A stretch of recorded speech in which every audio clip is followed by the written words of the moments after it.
So good evening ladies and gentleman, आज हम नए टॉपिक के साथ शुरुआत करते हैं एंड ये वीडियो है हमारी गवर्नमेंट के बारे में। इट्स ऑल अबाउट पॉलिटिक्स कि किस तरीके से कोरोना को फैलाने की चाल चली जा रही है एंड गवर्नमेंट के क्या गलत फैसले हैं इस टाइम पे।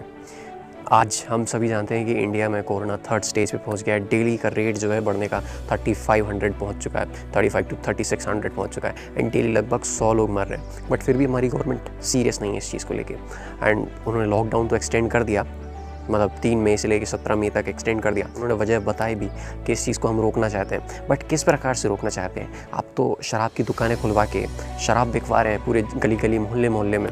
तो कुछ दृश्य ऐसे भी थे जिन्हें अगर आप देखेंगे तो आपको हैरानी होगी कि भाई इतनी ज़्यादा भीड़ है इस जगह पे।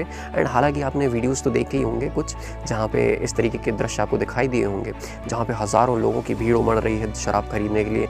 एंड एक वीडियो मैं इसमें आगे अटैच करूँगा, तो ये वीडियो उत्तराखंड का है। तो अगर ये वीडियो अगर आप देखेंगे तो उसमें तो बारिश हो रही है और भारी तूफ़ान और भारी बरसात हो रही है, लेकिन फिर भी लोग खड़े हुए हैं छाता लेकर, अब सिर्फ और सिर्फ दारू खरीदने के लिए, बियर खरीदने के लिए या वाइन खरीदने के लिए। सो हमारे क्या लोग इतने ज़्यादा लापरवाह भी हैं और सरकार भी इतनी लापरवाह है कि उसे कोई फ़र्क नहीं पड़ता कि अगर लोग ऐसे भेड़ बकरियों की तरह बाहर भागने लगें। और हम हालांकि जानते तो है कि हमारे देश में लोग थोड़े कम पढ़े लिखे होने के कारण उन्हें नशा करने की ज़्यादा इच्छा होती है। लोगों के पास कोई एंटरटेनमेंट है नहीं लाइफ में। सो गवर्नमेंट को इस चीज़ को लेकर काफ़ी अच्छे तरीके से सोचना चाहिए था कि ये तरीका कितना गलत हो सकता है कि ये शराबियों के लिए लॉकडाउन खोलना, कि शराब की दुकानें ओपन कर देना, ये काफ़ी ज़्यादा गलत है। एंड इसके चलते कोरोना की जो रफ्तार है वो और तेज़ होने वाली है हिंदुस्तान में। सो बी प्रिपेयर्ड फॉर इट। हो सकता है आपका नंबर भी आ जाए इस चीज़ में। कर्नाटका में 45 करोड़ रुपीज़ की शराब बिकी, फॉर एग्जाम्पल ओनली। एक बॉटल 200 रुपये की है, तो अगर अपन 45 करोड़ को अपन डिवाइड करेंगे कर्नाटका में, तो अपन उस पैसे को डिवाइड करते हैं 200 रुपये से, तो फिर वो आंकड़ा जो आता है 22.5 लाख आता है। मतलब कि 22.5 लाख बॉटल्स बिकती हैं वहाँ पे सिर्फ कर्नाटका अकेले में।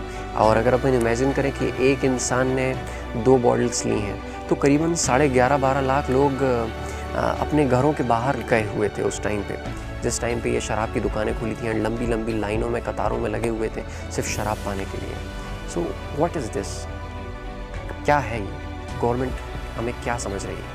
इंसानों को मूर्ख समझ के कोरोना फैलाना चाह रही है कि हमें कोरोना से बचाना चाह रही है? हालांकि गवर्नमेंट ने इस चीज़ पे तो लापरवाही कर दी, चलिए छोड़िए।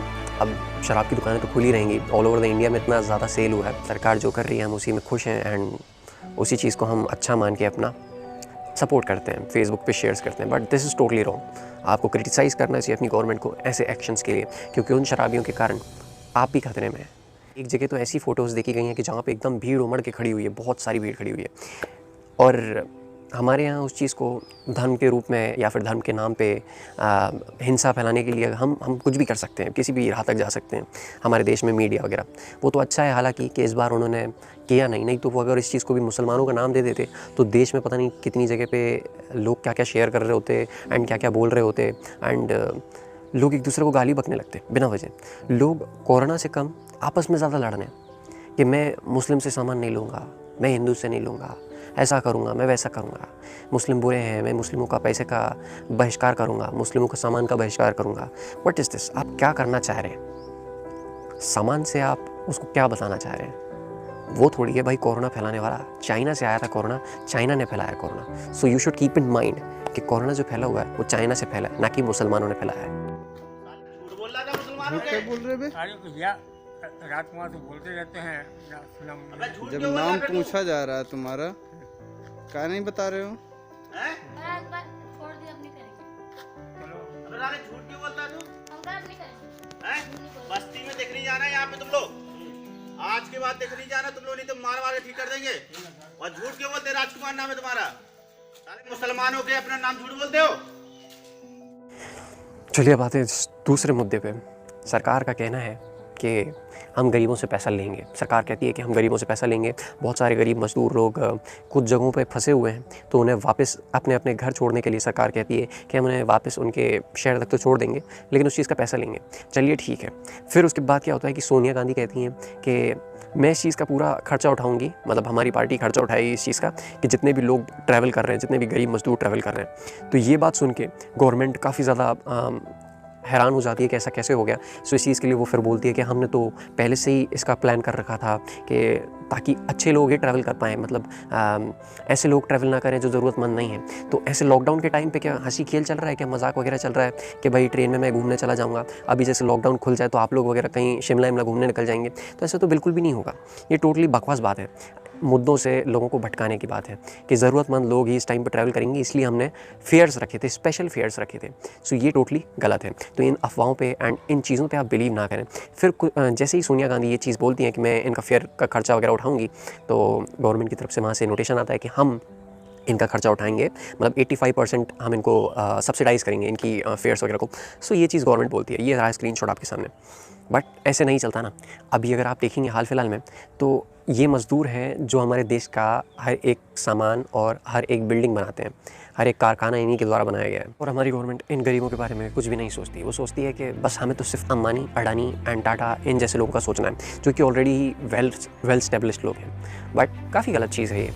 हाल फिलहाल में ही 68,000 करोड़ रुपए, 68,000 करोड़ रुपीज़ माफ़ हो जाता है 50 कैपिटलिस्ट लोगों का, 50 पूंजीपति लोगों का, जिनकी बड़ी बड़ी फैक्ट्रीज़ हैं, कंपनीज़ थी, एंड जो कि इंडिया के लोन डिफ़ॉल्टर्स हैं। उनमें बाबा रामदेव की कंपनी भी आती है जिसमें उनका 2216 करोड़ के आसपास लोन माफ़ हुआ है, एंड बाकी मेहुल चौकसी एंड नीरव मोदी जैसे लोग भी हैं जिनका बहुत सारा कर्जा माफ़ हुआ है। सो एक तरफ तो हमारे रईस और अमीर लोग हैं जिनके पास बहुत धन है, बट फिर भी हम उनसे पैसा ना लेके हम गरीबों से पैसा लेते हैं, क्योंकि यही तो इनइक्वालिटी है।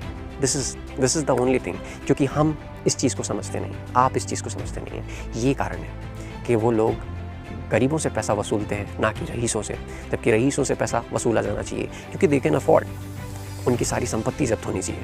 जब आप इतनी बड़ी बड़ी बातें करते हो, जब आपके इतने सारे दोस्त हैं ऑल ओवर द इंडिया में sorry all over the world में, सो आप उन चोरों को क्या वापस नहीं बुलवा सकते?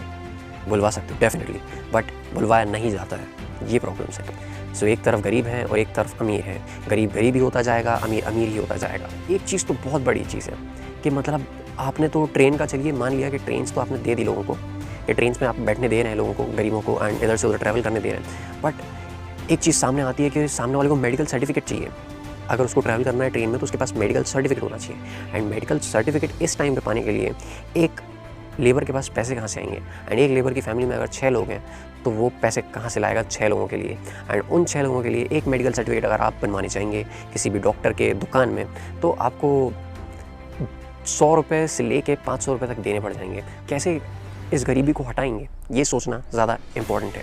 लॉकडाउन के वक्त में हमें अमीरों को ज़्यादा सपोर्ट नहीं करना चाहिए, गरीबों को सपोर्ट ज़्यादा करना चाहिए, और गवर्नमेंट इस चीज़ में नाकाम है।